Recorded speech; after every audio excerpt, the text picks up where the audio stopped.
Hello, everyone. Robin Sachs and Lindsay House, two coaches on a mission.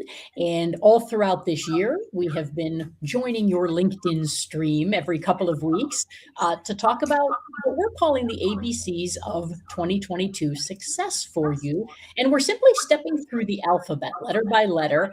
And each time we meet, we grab the next letter, which today happens to be you, and the letter U, not you, Lindsay. And yeah, and we pick a handful of words that start with that letter that are imperative, or maybe I should say helpful in your journey to success. Mhm. How you doing, Mhm. Lindsay? I'm good. How are you, Robin? Good, good. All right, so you and I just realized I forgot to silence my phone, so I'm going to do that. I am going to actually start by throwing this open to you. Actually, you. We're going to say you a million times. It's going to be one of those. Yes. Yes, that you doesn't start with you, which is very, but we have a great why. You are Yes. your biggest, okay. I like it. And we can even use you as, people use you all the time. Very true, very Yes. true.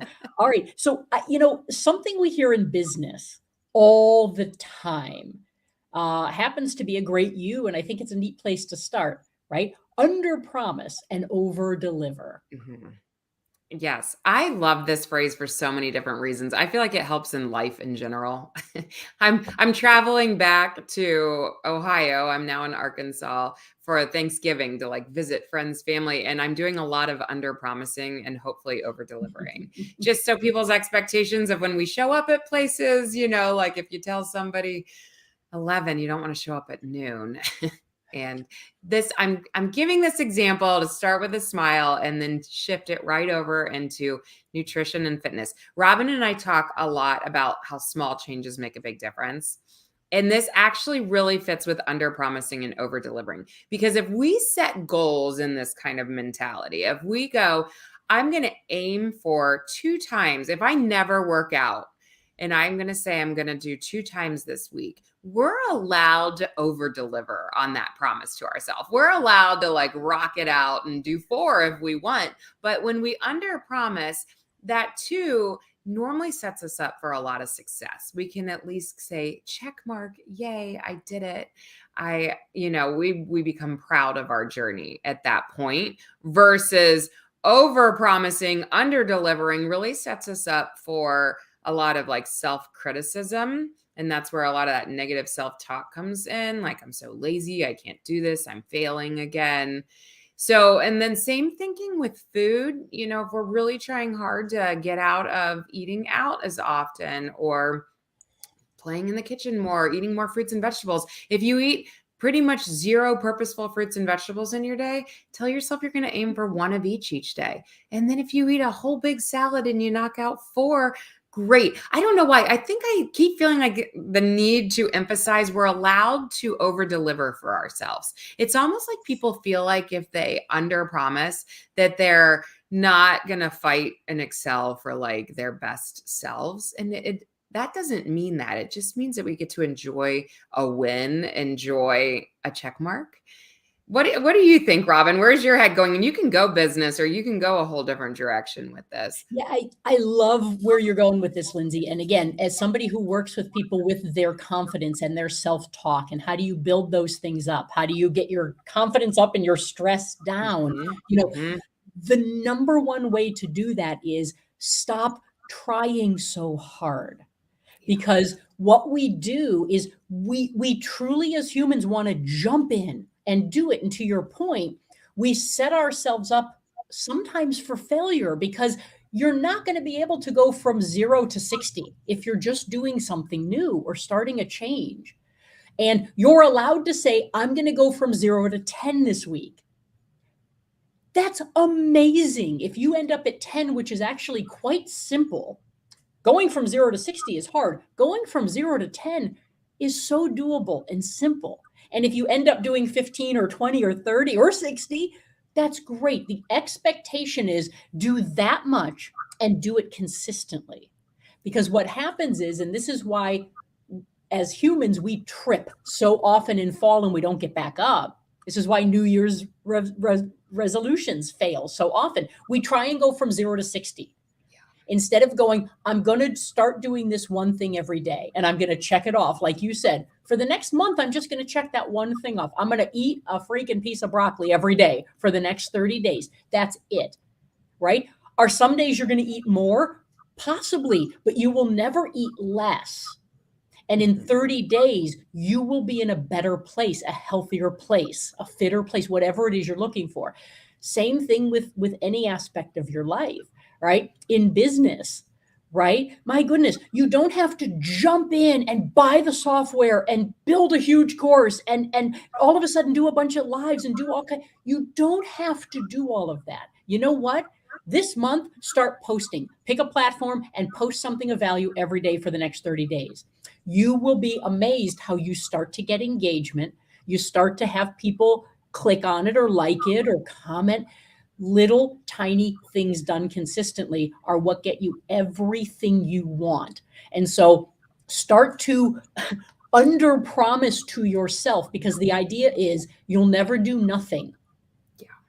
And anytime you do something instead of nothing, that's a win. So it doesn't have to be huge, right? On the football field, I don't have to go 100 yards. I have to go 10 yards at a time. And I have 4 tries to do that. If I have a 25% success rate going 10 yards, and I do that consistently, I score every time I have the ball. But if you're looking at it going, I have to go 100 yards and there's a bunch of people in front of me trying to stop me, you're not going to make it. So it's that little mental shift. Oh, that was such a good visual. Yeah. I haven't heard you talk about that one. I like it. Nice. Yeah. Small is amazing if you always do it. Do something instead of nothing. So under promise to yourself and you will always over deliver. That's the secret. We're often doing it backwards. You're right. I'm loving this. Crazy. We can drop the mic. We can walk away.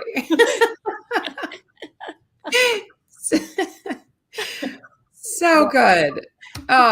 Let's do just a fun, quick one for a second, because you're making me think this right now. Upbeat. Like whenever I'm with you, I feel a little more upbeat. I feel upbeat. We've talked so often, Lindsay, right? With us as coaches with our clients individually in talks that we do, right? Your accountability challenge, all of those things. And on this LinkedIn Live that we keep doing, we talk about attitude and positive attitude. And it's not about being Pollyanna and always wearing the rose-colored glasses. That's as unrealistic as the opposite of that, which is always being pessimistic and saying everything's bad and going wrong. Neither of those is ever true. So the answer lies in the middle there.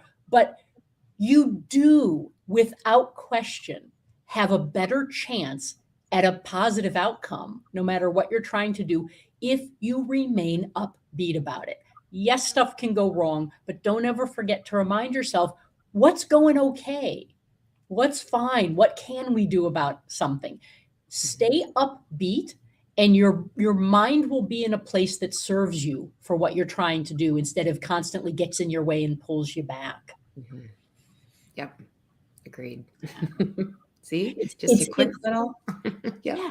Again, simple opportunity. Make a choice in your head. I'm going to be upbeat or I'm going to beat myself up. It's one of the yes.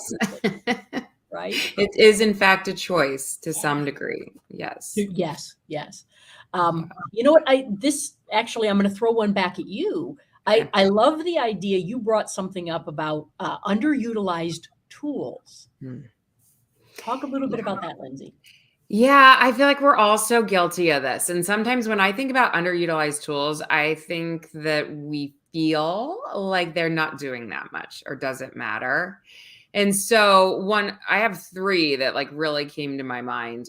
One was habit trackers. Robin and I talk about habit trackers all the time. It's a tool, and it's as easy as there's print offs that you can do. There's wall signs, or there's like, you can keep just a running list of, if you know the 4 things you want to make sure that happen in your day, you're just ticking it off. You're just putting a check mark beside it. And it's just that like constant insight building of I'm sticking to what I'm setting out to do in that day. So I kind of feel like if somebody could just pull in a habit tracker, if they've never tried one before, it's an underutilized tool that you might go, this really works for me. I like this.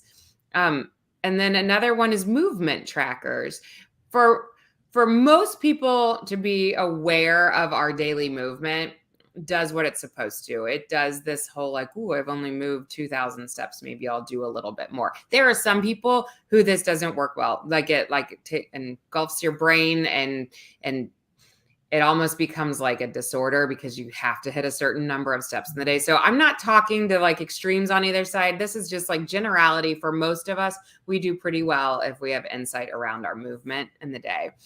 It's kind of like food logging. If we log, we're a little more apt to be like, do I want that bite? Do I not want it? And then just shifting of expectations. I know that Robin and I have talked about this as well, but we forget when we're setting out on a health journey to make sure that our expectations aren't too far away from our reality. And that would be like my homework assignment for everyone. If your expectations for your day are way far away from your reality is you need to take care of your parents and your kids because everyone needs you in that day. And you're working a full-time job and you're saying, I'm going to crush an hour and a half long workout. Is your reality over here and your expectation over here? What if you say, I'm going to grab 20 minutes and walk at lunch? All of a sudden we're like, whoop, now it's doable. So those are my three tidbits for today. Shifting of expectations, trying a habit tracker, movement tracker, just really that insight building around our life. We don't always give credit to it, and it can be a game changer. Do you have anything, Robin? Love that. And I just want to circle around to something we said earlier and apply it to this if it's helpful. And I'll give you an example, right? Let's say you want to start moving and you do the old, I'm going to set my watch at 10,000 steps. So I make sure I do that because that's a number that somebody pulled out of wherever. And that's just a number that we all think of now. And so one of the greatest things to do, let's go back to that under promise and over deliver. One of the first things I do when I get, because I track my movement in a lot of different ways in my activity daily. One of the first things I did was went into the app for my watch and change it from 10,000 to 8,000. Smart. You know why? Because more often than not, I get 10,000 steps in. But guess what? There are a lot of days I don't. But guess what? I get 8,000. And you know what happens at 8,000? The watch explodes and buzzes and cool things come on the screen going, you go, girl. Congratulations. Great job. You hit your goal. Yeah. And guess what? Those are the little wins that you can literally build into your life because I'm going to do 10,000 most days or more often than not. But I only have to do 8,000 to have that little voice come in and go, you did it. Way to go. And guess what that does for us? That builds us up. It builds our confidence. It builds when we look at the week. It's like, oh my goodness, I hit my goal 6 out of 7 days. Way to go. Look for those little wins and don't be afraid to adjust things a little bit. It's not cheating. It's really smart from a confidence building standpoint. Yeah. Because chances are you're going to do more anyway, but you will always be able to hit the thing that you set up. Yeah. So just way to kind of look at that stuff. It's interesting when you hold yourself to doing less, you often do more than you would have had you set yourself up to do more in the first place. It's brain games. It is such a brain game. Yeah. But it works. So play that game. I'm not big on playing games in your head. This is a great game to play. Agreed. It works wonders. I totally agree. You know what I want to make sure we have time for? I want to throw understanding your direction. I think we can have a really great talk around this. Wow. Understanding. I go 2 places with understanding. One, understanding others and situations and things outside of me. And then 2, understanding things inside of me. And I think, the more self-awareness we gain, whether that's through a coach or a friend or someone outside of us, right? Or a counselor of some kind, it often takes someone outside of us to help us understand sometimes what's going on inside of us. Mhm. And then it gives us the ability to make some choices and take control of that and do different things that we want to do with that.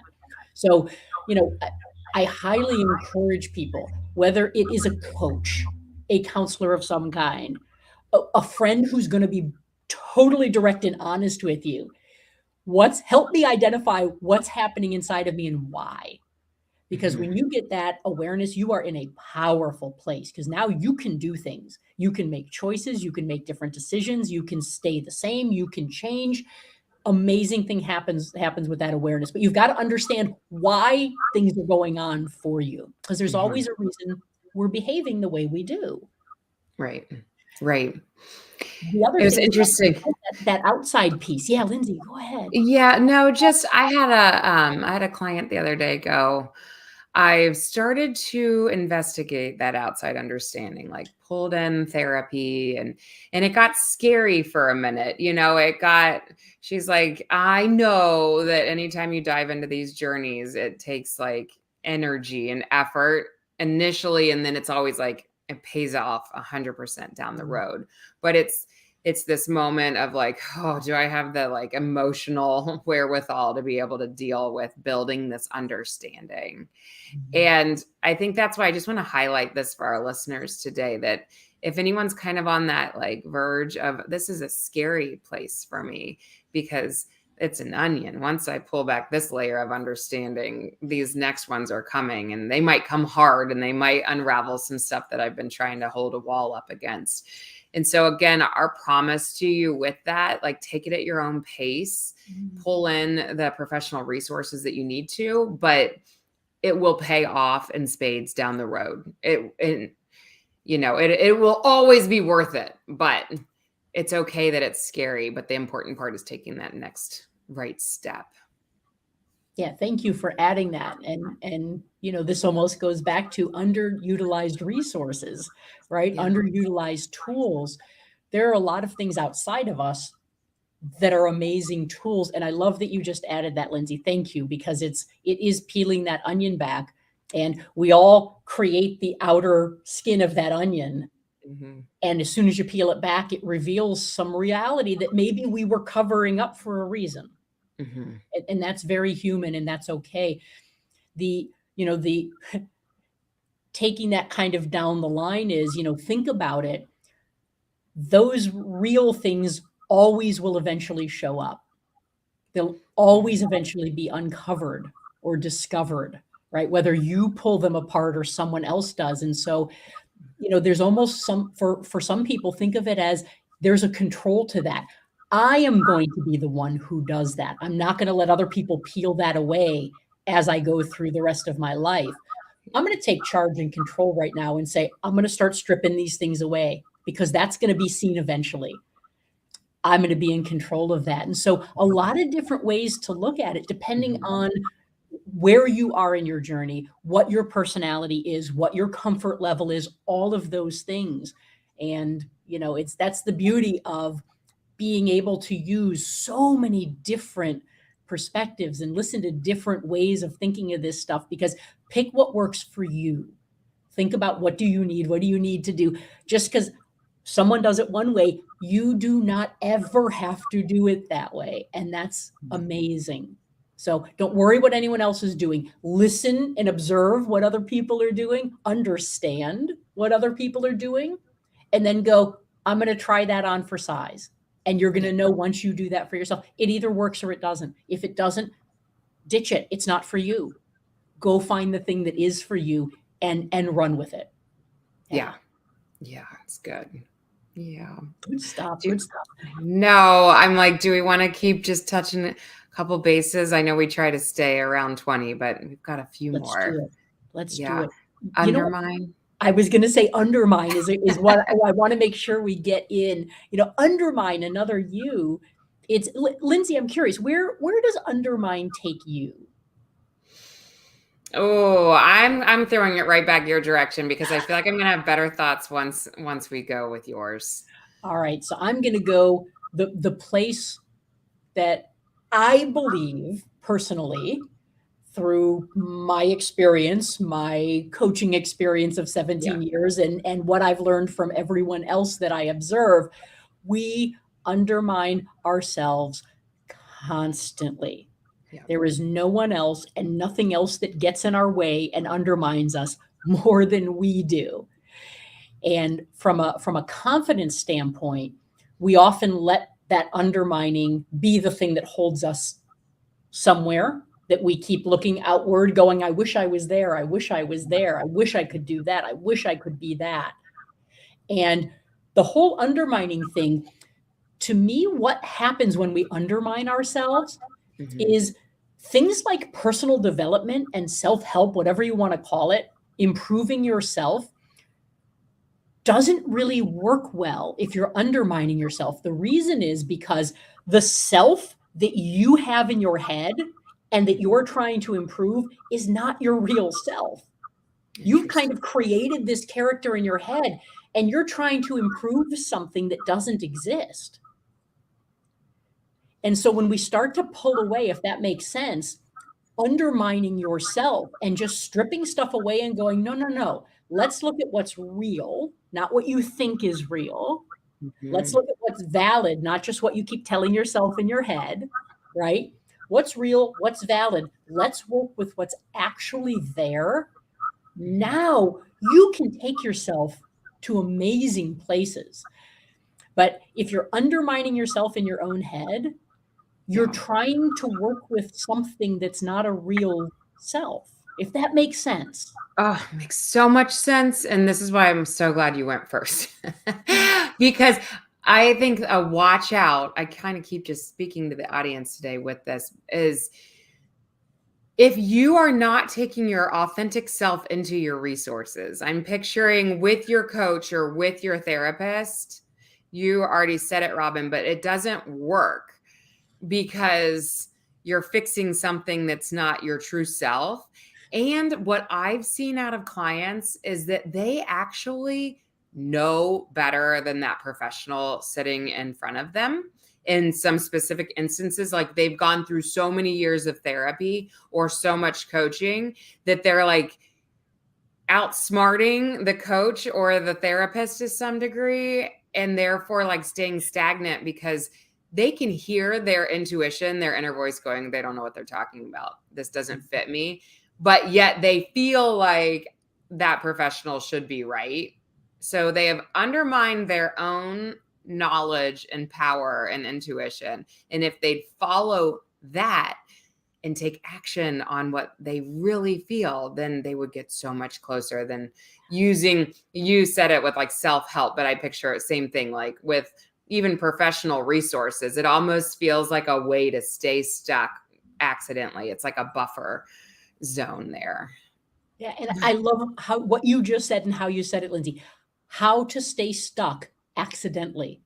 And that's amazing, because when you realize, and again, that's why it's to be able to pull out of the weeds and look at a bigger picture. Again, whether you do that yourself, because you're able to do that if you're willing to do that for real, or if you're talking with a coach, with a counselor of some kind, a therapist, somebody like that, again, with a friend or somebody who knows you, who's willing to say, look, here's what you do all the time, or here's what's going on, or here's what I notice you do that gets in your way.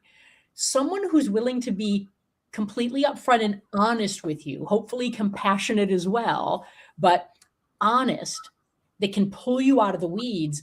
Until you get there, you can't, whether it's personal development, professional development, you're not going to move very quickly. You're not going to get very far. Or if you do, you're going to come back, and you're going to go ahead and you're going to come back. And that's what, we see all the time as humans. We're creatures of habit. If I can't get me over here to stay here, I'm going to get stuck back here because I'm always going to return.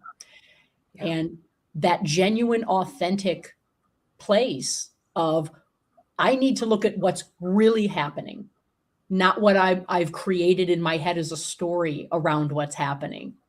Okay. That's how you get unstuck quickly and stay unstuck. Which is a you. Unstuck. How did either of us think of that? Wow. Wow. I know. Yeah. So yeah, you know what? Unless there's anything else you want to throw in the mix, I think that's a good handful of use I there. think so too. I think the unstuck, just the takeaways, please, as you listen to Robin and I, take some notes, go out with that growth work, that homework of maybe today for you, it's figuring out an underutilized tool. Maybe for you, it's figuring out where you need to under promise so you can over deliver for yourself. So just kind of work your way back through these chats and go, what's my action step? Because that action step is what takes it out of that shelf help, like Robin says, and into true self help and moving forward. So you can find me on Direction Not Perfection podcast. If you are looking for some extra motivation, Robin, where would you like to send everyone? I am quite active on LinkedIn. You can follow me there or connect with me if it makes sense to do so. You can also visit my website. Lots of free resources. Please don't underutilize them. Use them, use them, use them for your benefit at robinjsachs.com. Yes, and thank you. And from my 10-year-old daughter for use. You do you, boo. That's what she always says. Love it. Love it. All right, Lindsay, actually, we will be back tomorrow and we're going to jump into V. We're doubling up this week because next week, of course, is the holiday. So in the States, it's Thanksgiving. So I will see you again tomorrow and we will tackle V as we move through the alphabet.